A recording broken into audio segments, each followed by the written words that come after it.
Science and technology is very important for the national growth and development and so-called comprehensive national power.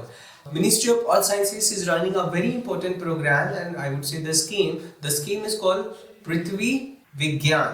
So ये पृथ्वी विज्ञान क्या है और ये किस तरह से हमारे साइंस एंड टेक्नोलॉजी और अर्थ साइंसेस को बढ़ावा देता है और आगे बढ़ाता है. तो हम आज पृथ्वी विज्ञान के बारे में जानेंगे और समझेंगे कि ये हमारे नेशनल ग्रोथ के लिए किस तरह से लाभकारी है और इसमें क्या क्या फंक्शंस हैं, इसके क्या क्या इंपॉर्टेंट पहलूज हैं. तो आइए हम समझते हैं पृथ्वी विज्ञान को.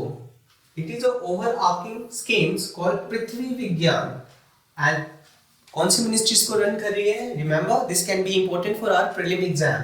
मिनिस्ट्री ऑफ अर्थ साइंसेस इसको रन कर रही है एंड इसको इम्प्लीमेंट किया गया था फ्रॉम 2021 से लेके 2026 तक. जो इसका ओवरऑल कॉस्ट फिक्स किया गया है 4,797 करोड़ रुपीस. ये फोकस करेगा हमारे एटमॉस्फेयर से रिलेटेड चीजों को जानने के लिए, ओशन से रिलेटेड जानने के लिए और हमारे ओवरऑल अर्थ से रिलेटेड चीजों को जानने के लिए. तो आइए हम इसके कुछ इंपॉर्टेंट पहलुओं को समझते हैं.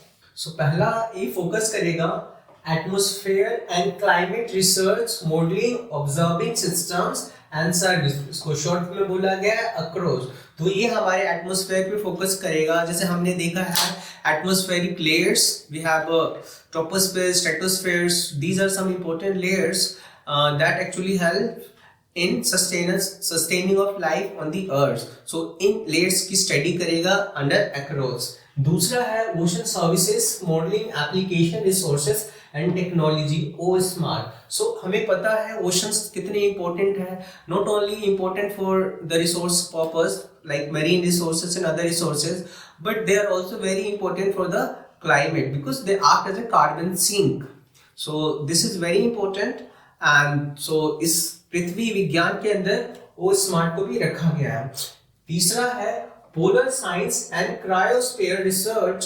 इसको बोला गया है PACER. So we understand the polar region जो है Arctic pole and Antarctic pole कितने इंपॉर्टेंट है क्लाइमेट चेंज की स्टडी को लेके, अर्थ की जियोलॉजी एंड ज्योग्राफी को लेके.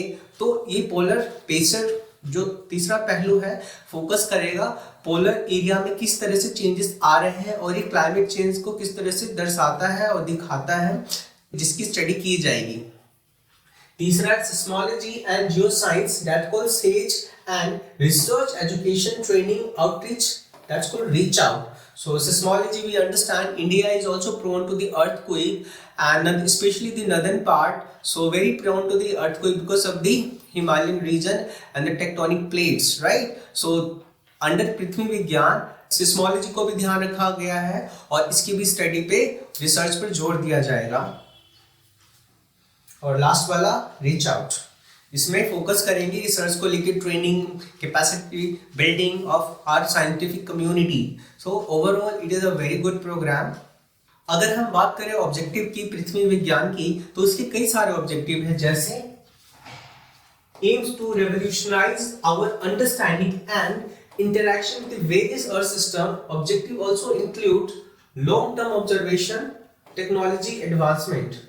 So cryosphere, we understand it is a region that is totally freezed, just like Antarctica, Arctic.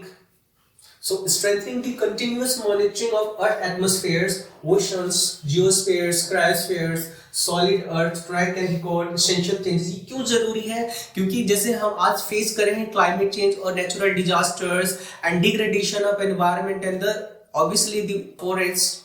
So in that context अगर हमारे पास इनकी अच्छी अंडरस्टैंडिंग होगी तो हम अपने अर्थ को अच्छे से बचा पाएंगे और सस्टेनेबल डेवलपमेंट की ओर आगे अच्छे से जा पाएंगे. दूसरा है टेक्नोलॉजी एडवांसमेंट. तो हमें टेक्नोलॉजी की भी जरूरत है रिसर्च करने के लिए, हमारे अर्थ सिस्टम को अच्छे से जानने के लिए. तो ये पृथ्वी विज्ञान टेक्नोलॉजी एडवांसमेंट में भी हेल्पफुल होगा.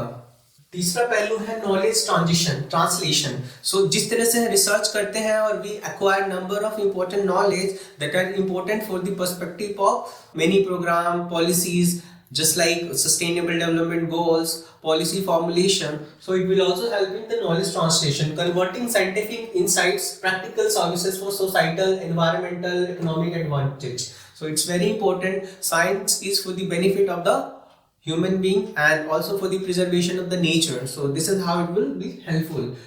Fourth, model development. So it will focus on creating advanced models for better forecasting of weather, oceanic, climate hazards, deepening the understanding of climate change. So अगर हमारे पास एक मॉडल डेवलपमेंट होगा तो हम climate change को, droughts को और भी इस तरह से जो डिजास्टर्स हैं उनको समझने में काफी मददगार साबित होगा और ओवरऑल हमारे नेशनल ग्रोथ के लिए और ऑब्वियसली सस्टेनेबल ग्रोथ में काफी ज्यादा मददगार साबित होगा। पांचवा है polar and ocean exploration. So venturing into the unexplored polar regions and high seas to discover new phenomena and resources. So इसके अंदर नए फिनोमेना किस तरह से अफेक्ट कर रहे हैं अर्थ सिस्टम को, एटमॉस्फेयर को, तो we study in that region. तो ये हमारे पास थी जानकारी पृथ्वी विज्ञान को लेके। अगर आपको हमारा ये वीडियो अच्छा लगा तो please hit the like button, subscribe our YouTube channel selection IAS। धन्यवाद।